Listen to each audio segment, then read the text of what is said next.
בלש על חושחש יצא לחקירה סודית. כדי לעזור לו אנחנו צריכים לחפש רמזים במרחב, לפי צבעים, צורות או מספרים. מכינים את המשחק.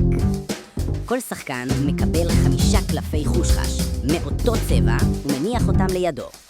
מניחים את 3 הקוביות במרכז השולחן. קוביית צבעים, קוביית מספרים וקוביית צורות. השחקן הצעיר ביותר מתחיל. בכל תור שחקן אחר בוחר 2 קוביות ומגלגל. הקוביות יוצרות שילוב לחיפוש.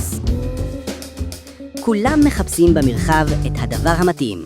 המוצא הראשון מכריז בקול רם וממשיך לחפש את מה שיצא בקוביות. הראשון שמצא את הדברים מנצח את הסיבוב והופך קלף חושחש אחד. הראשון שהצליח להפוך את כל 5 קלפי חושחש שלו ולהרכיב את הדמות המלאה הוא המנצח. דגשים חשובים. אם יצא שילוב שכבר שיחקנו, צריך למצוא חפצים חדשים. אסור להגיד חפץ שמישהו אחר אמר. כל העולם הוא משחק. נסו לשחק בסלון, בחצר, בים או בכל מקום שעולה לכם בראש. העולם כולו הוא אזור חיפוש. חדדו את העיניים, המשחק מתחיל.